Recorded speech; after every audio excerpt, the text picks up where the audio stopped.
La verdad concreta, el espacio que te contará lo que el poder oculta, con la conducción de Gustavo Vera y Lucas Scheirer, y la participación especial de Marcelo Figueroa y Mario Videla.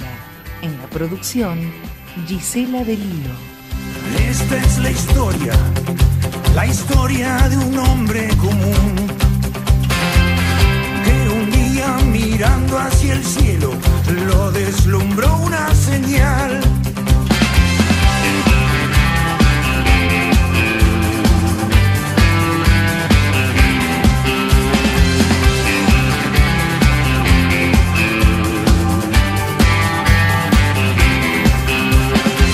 Buscó un madero gastado que el río le regaló. Cayó un caballo con alas de fuego y una estrella le pintó. Bueno, buenos días, estamos con el nuevo programa de La Verdad Concreta, junto con Lucas Scheirer, con Julia en la producción. Hoy tenemos un programa bastante intenso, con algunas notas y reportajes que ahora Lucas nos va a comentar. Estamos en el programa número 50. Exactamente, 50 el programa programas. número 50. 50 programas y vamos a ir por 50 más. Quizás el dato más destacado de lo que pasó en la semana anterior es el que menos fue visibilizado, Sí. por lo menos por los medios locales, y tiene que ver con una definición tremenda que dio el Papa Francisco cuando dio su conferencia de prensa camino a Polonia, Cracovia, en la cual dijo claramente que el mundo está en guerra. Que el mundo está en guerra, que la paz se estaba perdiendo, que no es una guerra de religiones, que es una guerra de intereses, y que no tiene nada que ver las religiones en esto, que muchas veces se lo trata de enmascarar como un supuesto conflicto interreligioso, cuando en realidad todas las religiones quieren la paz, y que en realidad hay otros intereses detrás que son de alguna manera los que están buscando la guerra. Y pocos días después empezaron bombardeos en Libia, y además, antes de los bombardeos en Libia, tuvimos toda una serie de atentados aparentemente individuales, aparentemente inconexos. Como después que se fue a Armenia en Turquía. En Estambul, en Niza, en Orlando. Un loco que... Sí, aparecen locos por todos lados, de alguna manera. Pero bueno, esto que los medios de alguna manera han tomado al pasar, el video de esa conferencia lo distribuyeron muy pocos medios, los grandes medios acá lo pasaron como un titulito, digamos, al pasar. Que aparte es algo inusual, un papa en un avión dirigiéndose a otro país que habla a todos los medios del mundo. A ver, el hombre en este momento más popular del planeta dice que estamos en guerra y los medios en la Argentina le dedican un pirulo. Sí. Digamos, esta es la cuestión concreta. Ahora, ¿por qué esto? ¿Qué es lo que está ocurriendo? ¿Cuál es el trasfondo de esta cuestión? Lo que mejor hizo Francisco, y más efectivo hizo Francisco desde que asumió el pontificado, fue el trabajo por la paz, el trabajo práctico por la paz.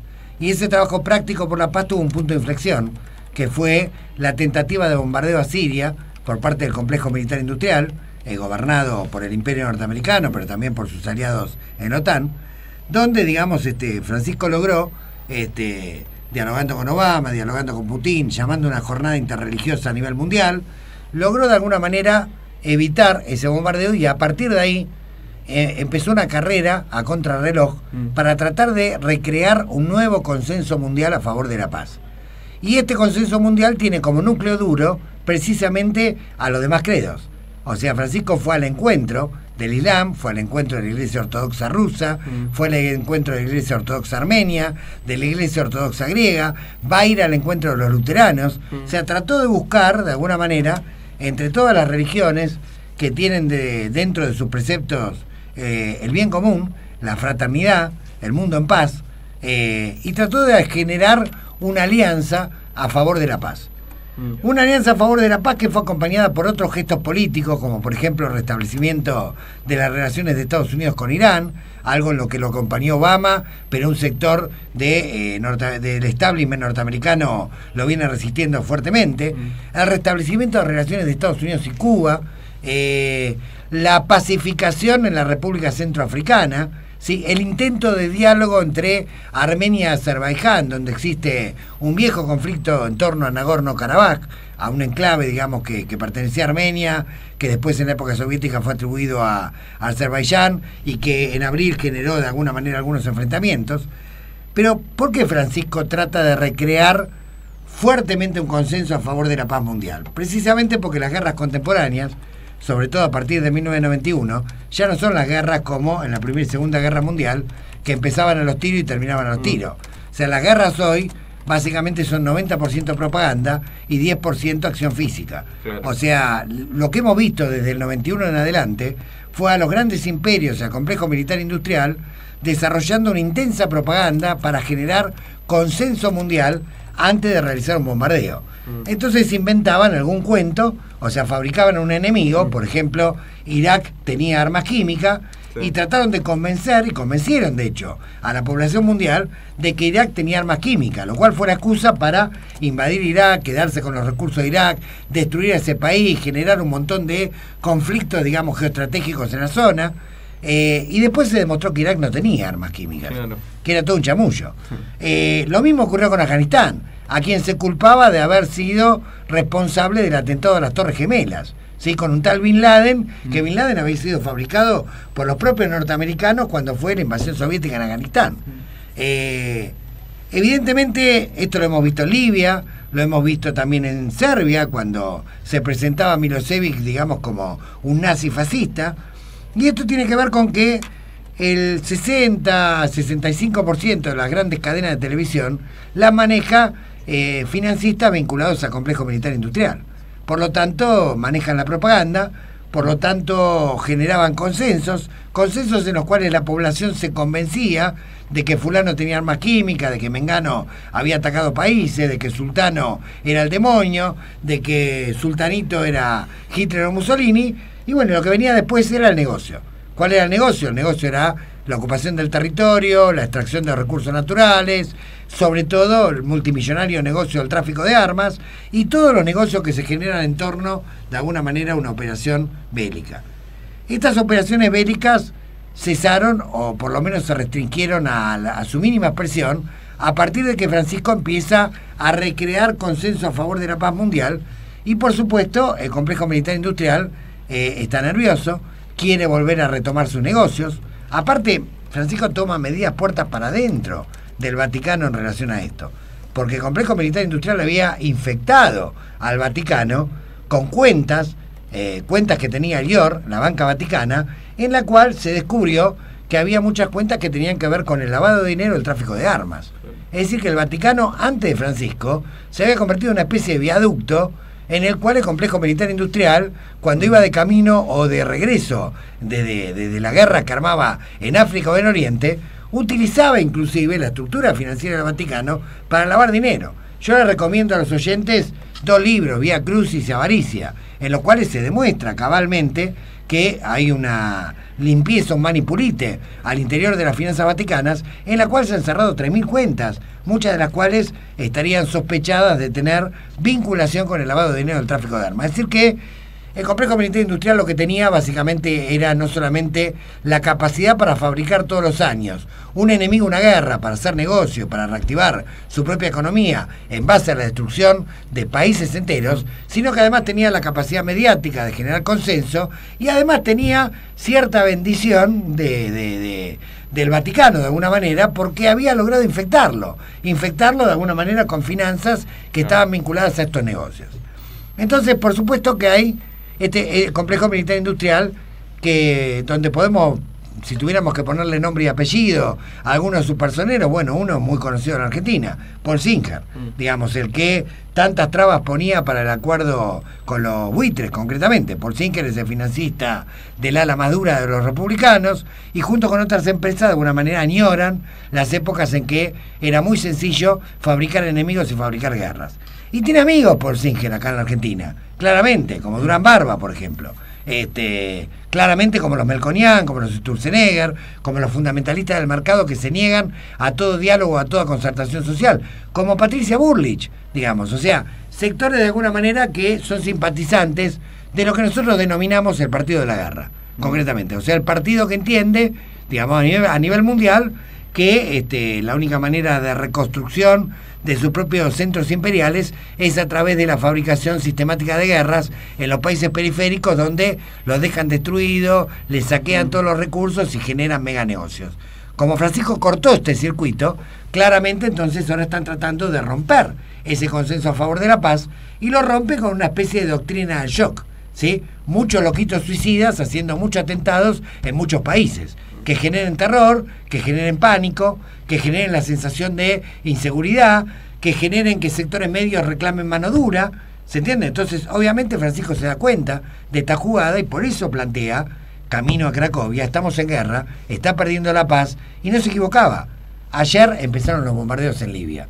Claramente estamos en guerra, claramente hay que parar esta guerra, y claramente hay que tratar de visibilizar a Francisco, el mensaje de Francisco, que no por casualidad los grandes multimedios acá en la Argentina lo han invisibilizado bastante, o lo han tomado como una frase al pasar, y no en el profundo sentido estratégico que tiene.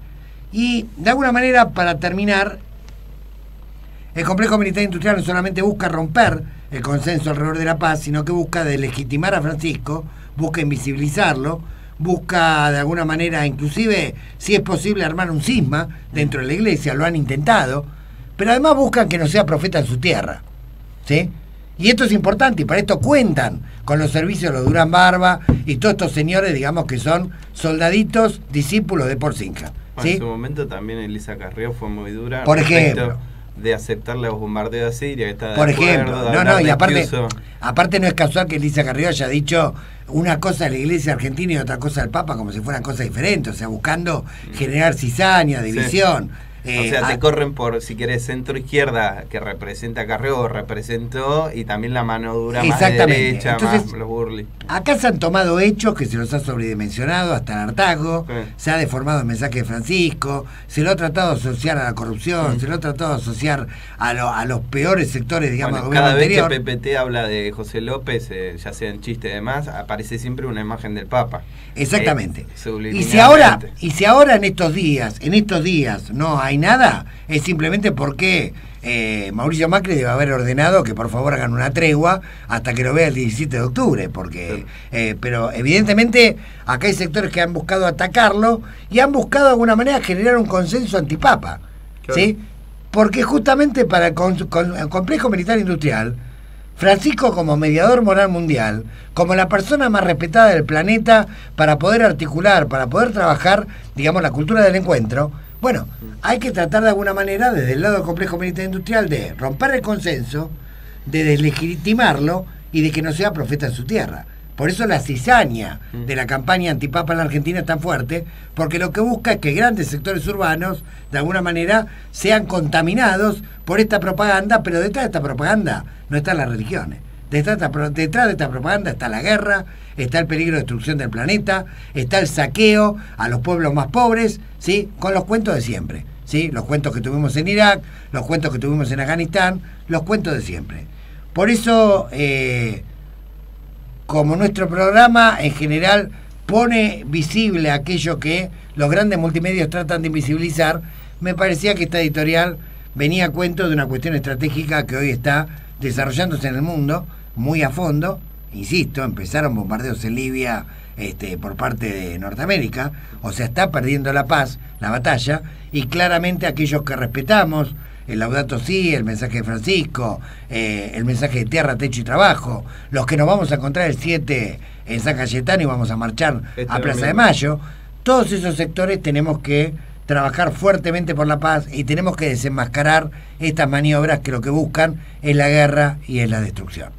Estamos en el programa 50 de La Verdad Concreta, con Lucas Yarer, con Julia en la producción, y esta fue la editorial.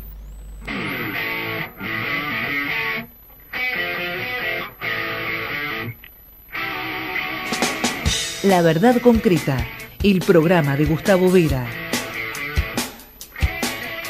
El tipo dice que es difícil, que lo duro va a pasar.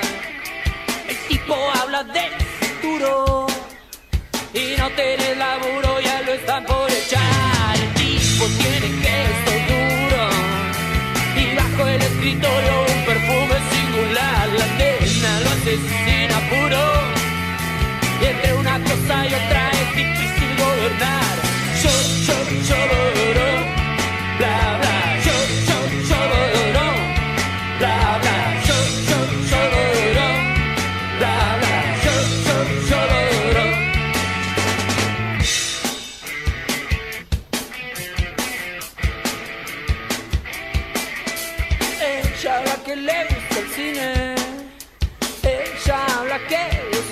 ya se va.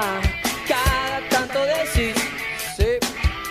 Te mira, sonríe, fuma y vuelve a hablar. Ella tiene labios gruesos y mueve las manos y te toca al pasar. Y vos estás pensando solamente en eso.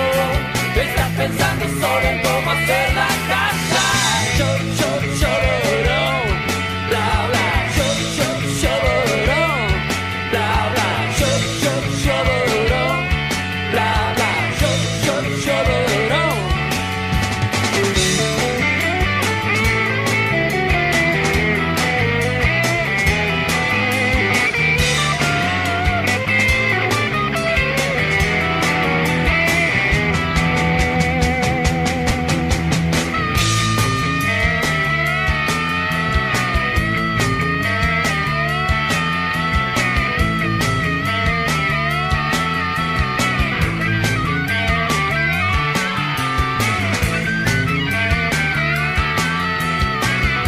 La verdad concreta, lo que el poder calla.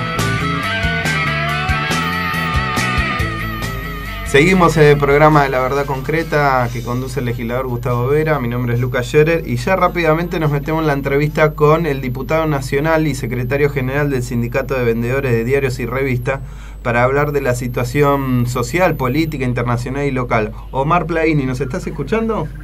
Sí, ¿qué tal? ¿Cómo le va? Buen día. Buen día, gracias Omar por atendernos. ¿Ustedes me escuchan bien? Sí, te escuchamos perfecto. Gustavo también te escucha y te va a hacer la primera pregunta. Sí, cómo no. No, nos decía porque yo estoy acá despidiendo al gran Raimundo Ongaro y vine acá a compartir y acompañar a los compañeros en este momento. Una gran pérdida, Raimundo, la verdad que ha formado parte de la historia más gloriosa del movimiento obrero argentino. Hola Gustavo, sí, bueno, uno de los grandes dirigentes sindicales que ha transitado la historia del movimiento obrero en una etapa muy conflictiva para la Argentina, y Raimundo fue una guía y un espejo donde nos miramos muchos dirigentes sindicales por la estatura que él alcanzó, dirigentes como él, como Agustín Tosco, Elpidio Torres, Atilio López, obviamente son una referencia para la generación mía y otras generaciones. Sí, inclusive me siguió dando clases muchos años después. Yo recuerdo que en medio de la crisis del 2001, 2002, cuando empezaron a quebrar un montón de empresas gráficas, fue uno de los primeros sindicatos que tuvo una reacción inclusiva, o sea, de cambiar el estatuto, de incorporar a esas recuperadas, de acompañarlas, de considerarlas como parte del movimiento obrero, ¿no? Sí, se dio una política sindicato gráfico que en la mayoría de las organizaciones sindicales no existe, de incorporar a las empresas recuperadas que sean parte de la organización sindical, porque en definitiva son los trabajadores que se hacen cargo de los desaguisados y las sinvergüenzadas que hace el sector empresarial. Así que en eso gráfico también ha sido una luz que ha iluminado mucho. Sí, y a propósito de esto que hizo gráficos y a propósito de que estamos en un contexto de crecimiento de pobreza, de no creación de empleos, de alta malestar y tal vez conflictividad social, ¿cómo crees que se va a parar la CGT frente al problema no solamente de los trabajadores convencionados, sino de los trabajadores informalizados, precarizados, desocupados? ¿Qué debate hay en este momento en la CGT en torno a estas cuestiones? Bueno, algunos compañeros estamos discutiendo, si bien la unidad está ganando cualquier tipo de discusión, porque obviamente después de las diferencias que venimos acumulando ya hace unos años, hoy la unidad es el vértice central de toda la discusión en el movimiento obrero, pero muchos somos los que estamos convencidos que a partir de esa unidad y el Congreso Unificador del 22 de agosto, la CGT se tiene que dar una política, quizás como no se dio hasta ahora, con respecto a los sectores informales de la economía, las empresas recuperadas, los jubilados, los pensionados, los cuentas propistas. Creo que es importante, si nosotros queremos volver a recuperar protagonismo con el movimiento nacional y popular, es fundamental que el movimiento de los trabajadores se ocupe de esto y que la CGT tenga una mirada mucho más abarcativa, ya no solamente expresándose la representación del movimiento obrero, sino en este concepto de movimiento de trabajadores que a mi criterio es mucho más amplio, expresa todos estos sectores que mencioné. Pero creo que eso, seguramente por algunos compañeros que venimos hablando, va a ser un tema que va a abordar la próxima CGT. Por lo menos quien te habla, tengo mucha expectativa en eso. Trabajamos, mi organización sindical Canillita, mucho para eso, porque además nosotros somos parte, una mayoría abrumadora, sobre todo el interior profundo del país nuestro, está casi al borde de la informalidad, con lo cual para nosotros discutir este tema es central.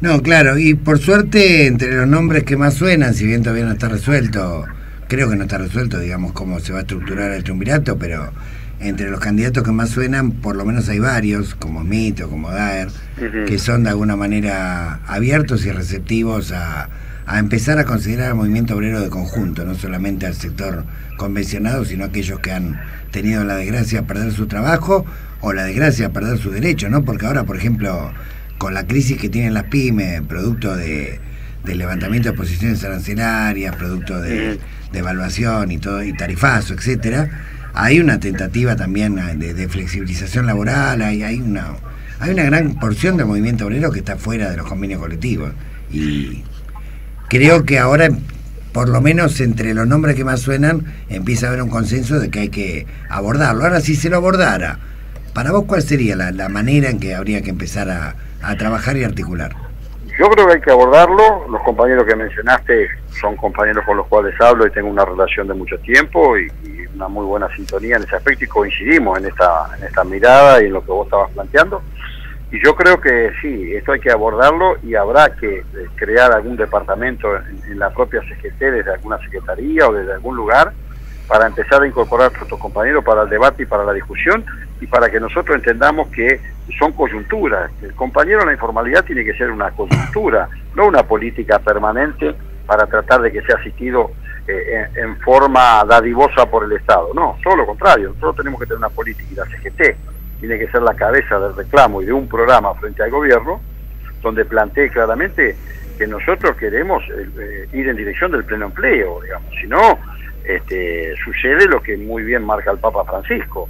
Vivimos en un mundo injusto, estamos en la tercera guerra mundial en cuota, porque lo que está en crisis que es el sistema. Cuando habla del sistema, está hablando claramente del sistema capitalista, que desecha y descarta ya no solamente los ecosistemas, sino la persona humana, con lo cual la CGT tiene que elaborar un programa. Además de la unidad hay que hacer un programa, y un programa como alguna vez tuvimos, estando en esta situación tan particular hoy, recordar lo que fue el programa de los CGTeros argentinos, Huerta Grande, La Falda. Nosotros tenemos que elaborar un programa y decir al gobierno, esto es lo que cree el movimiento de los trabajadores argentinos, y en esto tiene que estar adentro y participando activamente estos sectores. Claro, creo que lo último fueron los 26 puntos de la CGT, ¿no? En la época de Saúl, claro. de la época de Paz, Pan y Trabajo, claro. Claro, exactamente. Y justamente a propósito de Paz, Pan y Trabajo, ¿qué opinión tenés? El 7 va a haber una jornada muy fuerte, van a participar muchas organizaciones sociales en San Cayetano, van a plantear lo de Paz, Pan, Trabajo, y también Tierra, Techo y Trabajo, que son un poco las consignas que ha planteado Francisco en el encuentro de las organizaciones sociales. Bueno, ¿qué opinás? ¿Qué expectativa tenés? Mirá, nosotros lo venimos discutiendo estos días con los compañeros, con los delegados nuestros, que vamos a participar, vamos a marchar, porque me parece que ese tiene que ser una fuerte expresión popular para mostrarle claramente al gobierno la disconformidad que hay en los sectores populares. Yo no dejo de reconocer que este gobierno obviamente está gobernando para un sector de la sociedad, pero no para los sectores populares, no para los sectores del trabajo, no para los sectores más vulnerables. Entonces nos tendremos que expresar, y la lucha se expresa en la calle, ¿no? Esto lo decía también Raimundo, ¿no? En la calle nosotros nos tenemos que encontrar, y ahí es donde tenemos que marcarle al gobierno nuestra disconformidad, y que no está gobernando para los sectores que más necesitan que un gobierno aplique medidas y políticas. Así que yo tengo una gran expectativa. Yo creo que el 7 va a ser multitudinario, y tenemos que estar todos ahí acompañando, sin distinción de banderías ni colores políticos. Tenemos que estar todos aquellos que entendemos o que nos sentimos identificados en el campo nacional y popular. Claro, claro. Y ahora, ya pasando al terreno parlamentario, en carácter de diputado, ¿cuál te parece que va a ser la agenda parlamentaria de las próximas semanas, y cuál te parece que tendría que ser la agenda parlamentaria? O sea, ¿cómo están las prioridades? A ver, nosotros sabemos que el gobierno quiere meter la ley de primer empleo. Ya están trabajando en eso, y nosotros los dirigentes sindicales, los 10 diputados, estamos interactuando entre nosotros, porque sabemos que eso viene con algo detrás, ¿no? Sí. Que es reemplazar a trabajadores de 20 o 30 años por un primer empleo. Y también eso es para desfinanciar la seguridad social, según como se plantea. Entonces estamos muy alerta de eso, estamos muy preocupados con eso. O sea, ¿vos pensás que el primer empleo podría ser algo equivalente a lo que fue la pasantía con respecto a la categoría de aprendiz? Sí, o sea, a ver, si uno lee la editorial de la semana pasada de La Nación, lo está marcando claramente, ¿no? Periodo de prueba, Sí. la polifuncionalidad, Sí. o sea, en definitiva la precarización laboral, basta leer el editorial de La Nación, así que, y lo otro que nosotros queremos discutir urgentemente es el tema de este mal llamado impuesto a las ganancias, que es el impuesto al trabajo también, que el gobierno se había comprometido a eliminarlo, no solo no lo eliminó, sino que todavía no presentó siquiera un proyecto de ley en el Congreso, porque esto va a afectar a miles y miles de trabajadores, incluso al sector pasivo, con lo cual son dos temas que nosotros queremos discutir. Otra pregunta, ha habido unas cuantas reuniones entre los dirigentes de las diferentes expresiones de la CGT con el gobierno. Fuera de la cuestión de la deuda que tiene el Estado con las obras sociales, ¿se ha logrado avanzar en algún otro aspecto, digamos, desde el punto de vista de la política económica y social? No, hasta el momento no, y ese no es un avance, en todo caso es un derecho que tenemos, porque Sí, esos son el claro. aporte de los trabajadores, y que hoy, bueno, el gobierno va a presentar un plan, donde nosotros concurriremos a escuchar, pero eso lo tienen que reiterar porque son fondos de los trabajadores, no son fondos Sí. del gobierno, que al contrario, están pisados por los distintos gobiernos y nos desfinancian la salud para lo que nosotros representamos, con lo cual es lo único que hoy estamos discutiendo seriamente, pero por un reclamo permanente del Sí, movimiento sí, de que los ya tiene trabajadores. hace muchísimos años. Sí. Exactamente, pero no hay otra cosa que estemos discutiendo, y nosotros queremos discutir otras cosas que son mucho más importantes. Nosotros estamos convencidos que si aquí no hay una concertación económica y social, digamos, la dirección que llega al gobierno evidentemente va a profundizar el conflicto social, Gustavo. Sí, ahora, y desde el punto de vista de tu percepción personal, ¿vos pensás que hay sectores del gobierno que podrían de alguna manera impulsar, o desde el lado de ellos alguna concertación económica social? Porque hasta ahora la percepción que tenemos nosotros es que por lo menos el primer círculo que está alrededor del gobierno es un fundamentalista de mercado bastante duro, es muy difícil, digamos, que entiendan que el diálogo no es señal de debilidad, sino de Claro. consenso básico en una democracia, ¿no? Yo creo que ese círculo es el que integran el Ejecutivo y todos los CEOs, que Sí. representan los intereses concretos de los sectores dominantes. Pero a mí me parece que debe haber una segunda o una tercera línea que debe estar preocupados, porque ven la realidad más cotidiana de lo que está pasando en los barrios, de lo que pasa en los clubes, de lo que pasa en las organizaciones sociales, en los sindicatos. Con lo cual me parece a mí que en la medida que nosotros sostengamos el reclamo en la calle, me parece que van a tener que entender, porque si se agudiza el conflicto social, tampoco el gobierno se beneficia con esto, si bien nosotros estamos perjudicados, con lo cual yo creo que en la medida que nosotros sostengamos los reclamos y estemos movilizados en el campo nacional y popular, sí creo que por lo menos podremos modificar alguna situación, y después, bueno, prepararnos para algún programa alternativo para los próximos años y para volver a ser gobierno, porque está claro que ellos creen en la oferta y la demanda, y nosotros creemos en el Estado como el gran ordenador y regulador de todo el proceso socioeconómico. Bueno, la verdad que muy claro. Nos vamos a ver el 7 seguramente. Me quedo con lo que planteaste al principio, la necesidad de que la CGT vuelva a elaborar un programa como en los grandes momentos históricos. Exacto. Y empiece a ser caudillo de la nación en torno a la pelea por una concertación económica social que contemple, digamos, a todos los trabajadores precarizados, despedidos, etcétera. Y bueno, y ojalá podamos trabajar en común para, digamos, que la CGT tome esta tarea, esta deuda pendiente de encuadrar de alguna manera a todos los compañeros que lamentablemente hoy están fuera de un convenio colectivo y algunos inclusive siquiera sin trabajo, ¿no? Comparto, Gustavo, y bueno, redoblaremos esfuerzo y seguiremos trabajando juntos, los sectores que vos representás, o lo que nosotros humildemente representamos, y seguiremos trabajando juntos en este camino, porque no hay otra alternativa para los sectores vulnerables y para los sectores del trabajo que la movilización popular, que el reclamo permanente y también elaborar propuestas. No alcanza con reclamar, sino que nosotros tenemos que ser capaces de elaborar propuestas y mostrarle a la sociedad que hay alternativas dentro del sistema capitalista, que no son precisamente las que representan este gobierno, que genuinamente representan a los sectores de poder. Nosotros podemos llegar a presentar un programa que abarque a la mayoría de los 40 millones de argentinos. Exactamente. Bueno, Omar, te mando un abrazo, nos vemos el domingo y enviarles nuestras condolencias y saludos a todos los amigos y familiares de Raimundo. Así lo voy a hacer porque estamos acá, hay muchos dirigentes, así que se lo voy a hacer llegar. Gustavo, un fuerte abrazo para vos y saludos a todos los oyentes. Hasta luego, chao.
Seguimos con La Verdad Concreta, el programa en Alameda de Bien Común.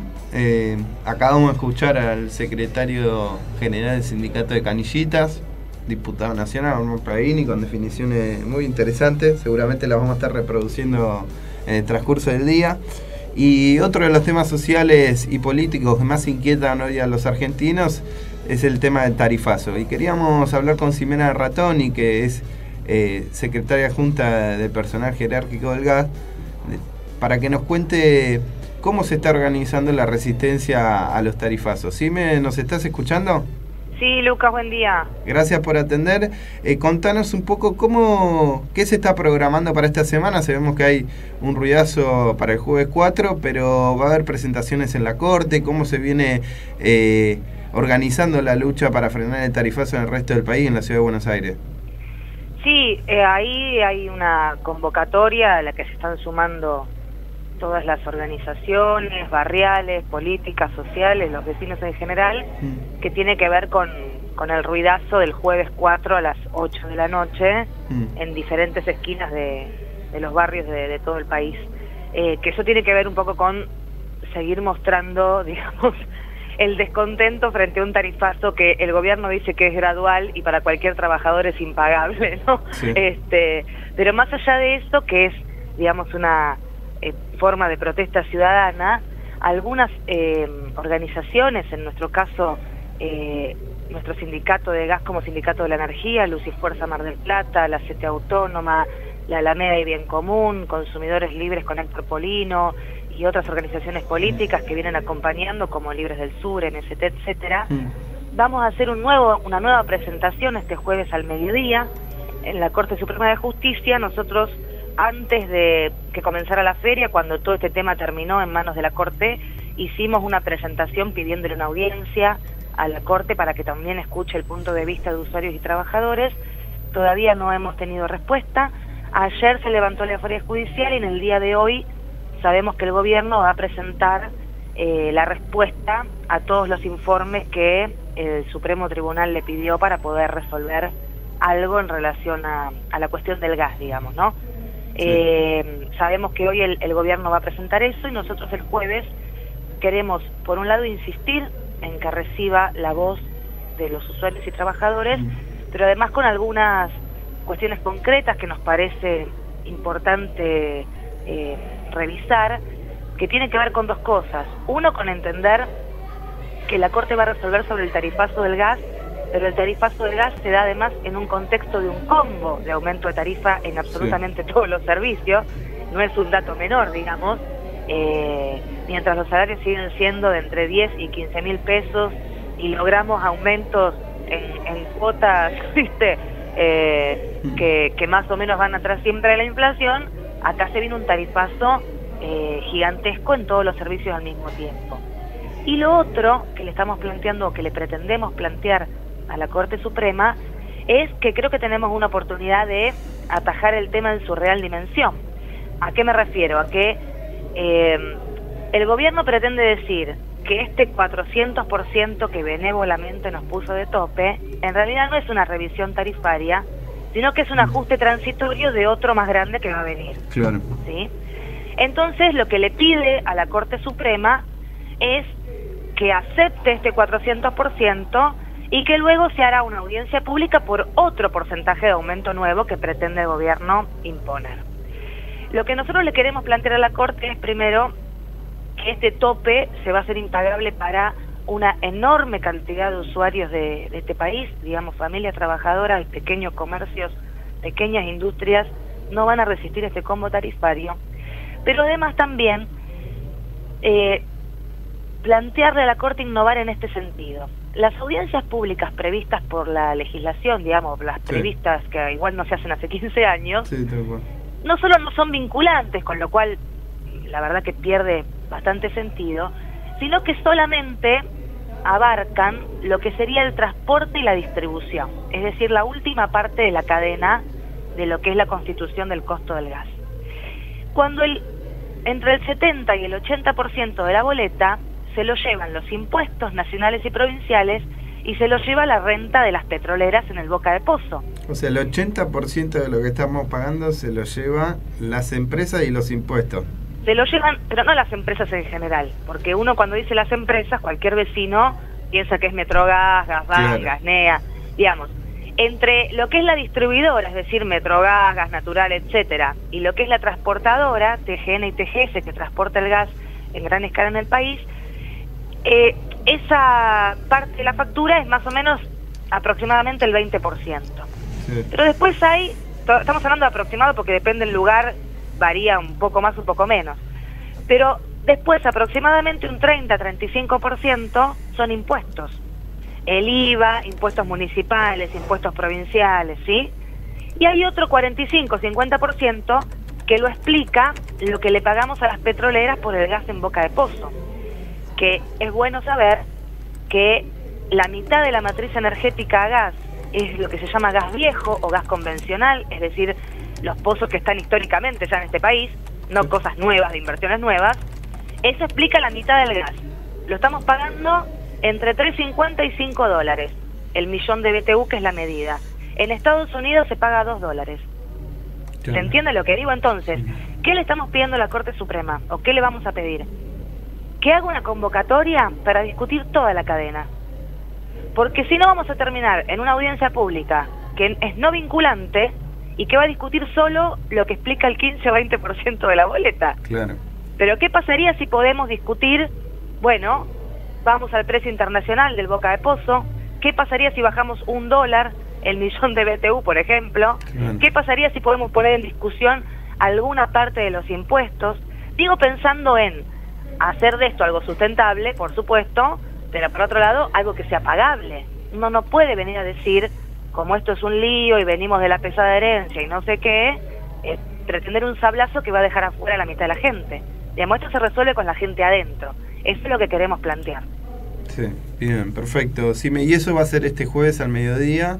Este jueves la idea es a las 12 del mediodía. Por supuesto, vamos a estar presentes las organizaciones con los respectivos referentes y además, obviamente también convocamos, hay un montón de laburantes, vecinos de esta ciudad y de la provincia que laburan en el centro, que tal vez tienen horario de almuerzo. Les pedimos que se vengan con el sanguchito también a la puerta de la Corte Suprema, ahí en tribunales. Digo, hagamos una movida pacífica, interesante, para que también, digamos, tanto los jueces que van a definir como los medios que estarán presentes registren.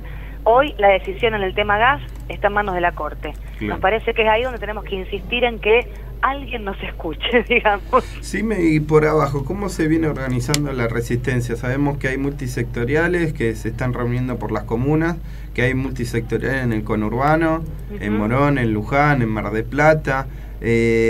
Vos que fuiste una de las que encabezó el banderazo, que fue la primera acción acá en Capital Federal, y que lo organizaste, sí, con el frazadazo que organizaste con Pablo Michel y con Héctor Polino, ¿qué se vive por abajo? ¿Qué es lo que no nos estamos enterando en la organización para frenar el tarifazo? No, mira, lo que se vive por abajo, como vos bien decías, tanto en los barrios o en las comunas de Capital como en Gran Buenos Aires y en algunas otras provincias del país donde también la situación es bastante jorobada respecto del impacto de las tarifas, lo que viene habiendo son diferentes agrupamientos, algunos bastante sui generis y otros que se van organizando mejor, que se los está llamando multisectoriales porque justamente incluyen agrupaciones sociales, agrupaciones políticas, pequeños comerciantes, cooperativas, fábricas recuperadas, digamos, vecinos en general, que tiene que ver, y me parece que está bueno, porque por un lado, primero siempre una instancia, digamos, que reúna al conjunto de una comunidad para poder dar respuesta a un tema concreto que nos afecta a todos, me parece que siempre es la mejor salida que como sociedad podemos encontrar. Allí, en algunos casos, hay, yo he ido a varias, sí, y otros compañeros también, para poder también acercar algunas cuestiones capaz más técnicas o de las cosas que no todo el mundo conoce cuando mira una factura de gas, y me parece que siempre está bueno tener acceso a más información para saber por dónde pegar. Y estas multisectoriales también discuten cómo organizar en los barrios, por ejemplo, medidas como el ruidazo, cómo pensar nuevas alternativas, juntadas de firma, amparos, etcétera, que tienen que ver con lograr frenar el tarifazo. hay una cosa importante. Nosotros creemos que había un consenso social respecto de que las tarifas estaban, por decirlo de alguna manera, que era necesario revisarlas. Sí. Creo que el gobierno ha dilapidado ese consenso social pretendiendo ajustarlas, no sé, de una manera absolutamente loca. Yo creo, y es lo que me parece que en todos los ámbitos se está planteando, y lo que vamos escuchando de todos los vecinos y demás, no noto que haya una cuestión generalizada de estar en contra de cualquier aumento de tarifa. Esto me parece que es un elemento que el gobierno ha dilapidado y no quiere entender, digamos. Ahora, una cosa es poner en discusión una cadena de valor y ver si hay que moverlas o no. Otra cosa es pretender una transferencia directa de recursos del bolsillo de un laburante que gana 15.000 pesos a las petroleras que no hacen un pozo nuevo hace 20 años. Estamos con Ximena Rattoni. Xime, con respecto a la ciudad de Mar del Plata, ahí también el movimiento obrero organizado se nucleó por este reclamo, ¿no? Sí, la verdad que pude ir a Mar del Plata la semana pasada. Ha habido algo muy interesante, hablando de esto de las multisectoriales. En Mar del Plata se realizó el jueves pasado una audiencia pública por el tema eléctrico, que abarca las cooperativas eléctricas y las empresas de electricidad de toda la provincia, excepto de Nor y de Sur.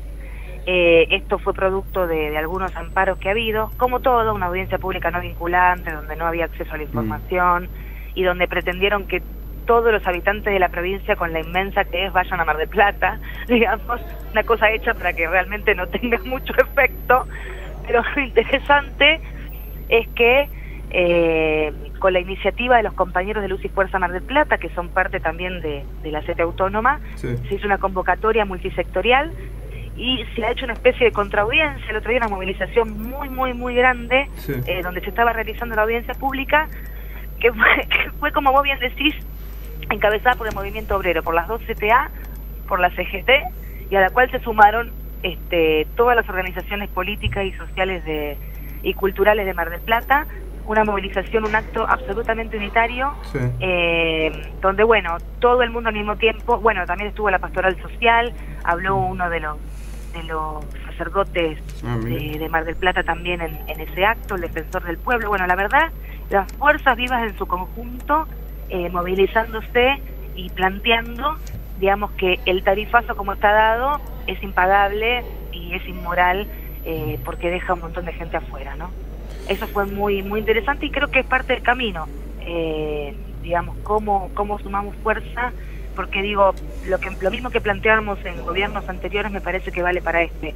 Cuando los gobiernos la pegan, porque producto de la lucha del pueblo toman alguna medida buena, siempre hay que acompañar, pero la verdad, cuando toman medidas que tienen que ver con desmejorar la calidad de vida del pueblo, hay que gritar todo lo fuerte que podamos, ¿no? Bien, gracias Ximena por la entrevista y bueno, nos vemos el jueves a las 12 en la puerta de la Corte Suprema en Talcahuano y Lavalle. Sí señor, así será. Gracias Xime. Un beso, chao, chao. Ximena Rattoni, secretaria adjunta de la Asociación del Personal Jerárquico del Gas, hablando justamente del tarifazo. La verdad concreta, lo que el poder calla.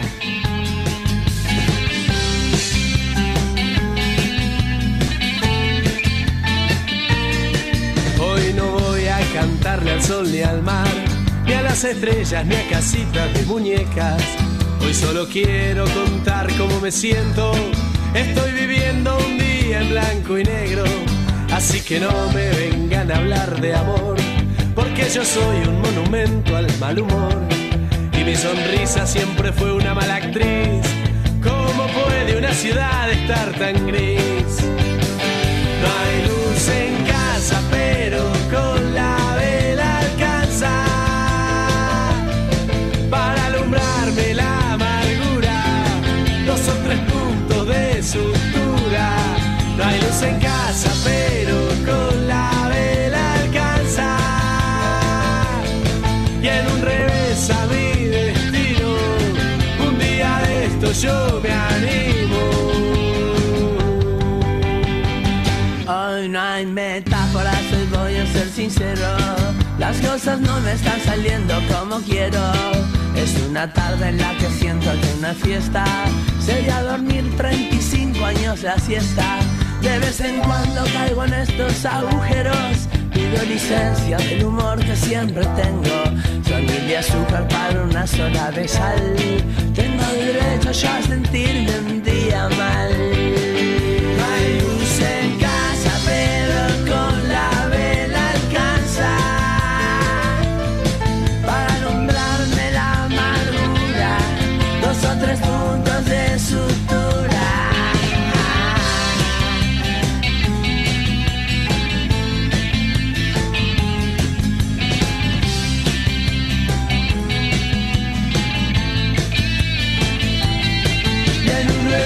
A mi destino, un día de esto yo me animo.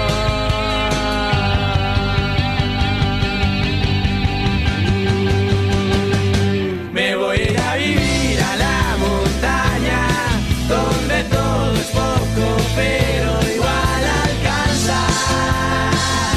Me voy a ir a vivir a la montaña y que me despierte el sol a la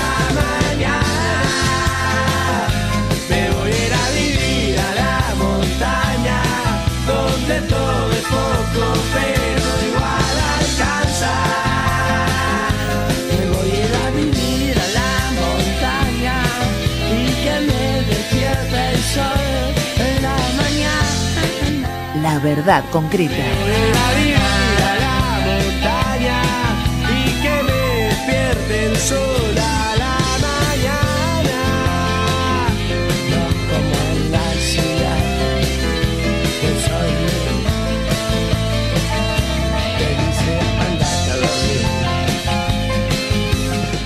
Seguimos en el programa La Verdad Concreta, el programa La Alameda que conduce el legislador Gustavo Vera, y queremos seguir profundizando en el tema del tarifazo, y para eso vamos a hablar con Alejandro Rebocio. Alejandro es periodista, trabaja actualmente en la televisión pública alemana y además es autor del libro Vaca Muerta.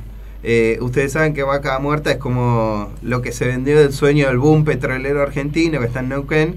Y bueno, queremos preguntar un poco, veníamos de hablar con Ximena Ratoni de Gremio del Gas y queríamos preguntarle a Alejandro cuáles son las razones que llevan al gobierno a este brutal tarifazo en todos los servicios y cuáles son las razones ocultas por hacerlo. Alejandro, ¿nos estás escuchando? Sí, te oigo. ¿Cómo andan? Bien, muy bien. Vos que sos un especialista en la materia, ¿quién se lleva la plata que ahora le están cobrando a los ciudadanos, a los argentinos, con este tarifazo brutal? Bueno, el tarifazo fue por un lado, para reducir los subsidios que había y por otro lado para darle más rentabilidad a las petroleras en lo que es la extracción de gas. ¿Y efectivamente se quitaron los subsidios? Sí, se han quitado. Yo recién justamente estaba mirando los datos del presupuesto de los primeros 6 meses de la ejecución presupuestaria.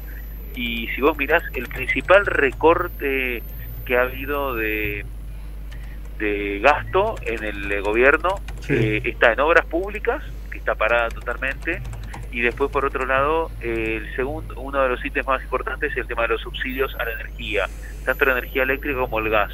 Hay un programa que había, se llama Plan Gas, que era para darle un precio, subsidiar el precio del gas en boca de pozo, para aquellas petroleras que aumentaban su producción de gas, y ese plan se ha eliminado.